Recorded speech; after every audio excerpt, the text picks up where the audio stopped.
मंडळी नमस्कार. मी प्रसाद दातार, आपल्या वरोड बकाल येथील बारी समाज उपवर युवक युवती परिचय मेळाव्याचा आयोजक. तब्बल महिनाभरापासून आपण बारी बहुल असणाऱ्या सर्व गावांतून आपल्या समाजातील लग्नायोग्य अर्थात उपवर युवक युवतींचे बायोडाटा संपूर्ण माहिती मिळवलेली आहे आणि जवळपास 200च्या आसपास युवक युवतींचे बायोडाटेच आपल्याकडे आलेले आहेत.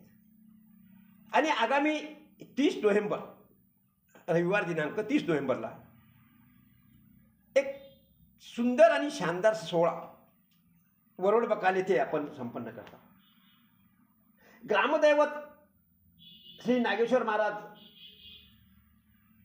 शिक्षण संस्थेच्या आवारात हा सोहळा आपण पाळतोय आणि त्याची संपूर्णतः तयारी जवळपास पूर्ण झालेली आहे.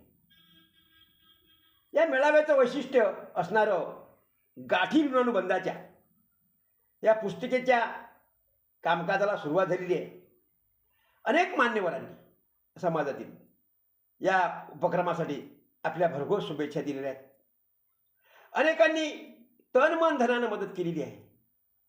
त्यामुळे मिळालेलं हे सर्व प्रेम आणि त्यातून होणारा हा एक मंगल सोहळा आपण रविवार दिनांक 30 नोव्हेंबर रोजी साजरा करतो.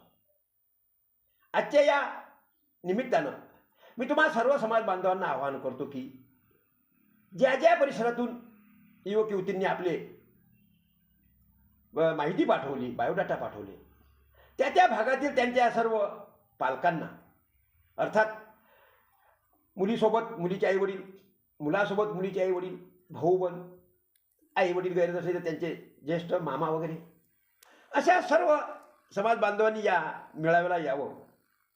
आणि हा या वर्षीचं हे 9वं वर्ष, या 9व्या वर्षात होणारा सोहळा गत काही वर्षापूर्वीच्यापेक्षाही आगळा वेगळा व्हावा असं मला वाटतं. तुम्हाला माहीत असेल गेल्या वर्षी आपण आपल्या याच परिचय मेळाव्यामध्ये एक युवक युवतींचा म्हणजे विवाह नाही पण तिथं त्यांचं गठबंधन आपण त्या ठिकाणी करून दिलं आणि त्या ठिकाणानंतर त्यांनी यथायोग्य आपला लग्न संस्कार जो असते तो पार पाडला.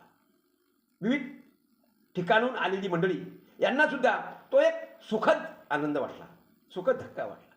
मला यावर्षीसुद्धा असा विश्वास आहे की या कालावधीमध्ये यावर्षीसुद्धा 1-2 नव्हे तर 5-6 युवक युवतींचे या ठिकाणी दाट परिचय होऊन त्या ठिकाणून त्यांनी ऋणानुबंधाच्या गाठी इथं बांधाव्यात असं मला वाटतं. आणि त्यासाठी म्हणून हा सर्व प्रयत्न आहे. मला खात्री आहे आपण सर्व मोठ्या संख्येने या मेळाव्याला याल आणि हा ग्रामीण भागातला होत असलेला आणि विदर्भात सर्वात अगोदर होणारा हा परिचय मेळावा आपल्या सर्वांच्या उपस्थितीनं गजबजून जाईल असं मला वाटतं. या निमित्तानं पुन्हा आवाहन करतो की आपण सर्वांनी मोठ्या संख्येने यावं. मी आपली वाट पाहत आहोत.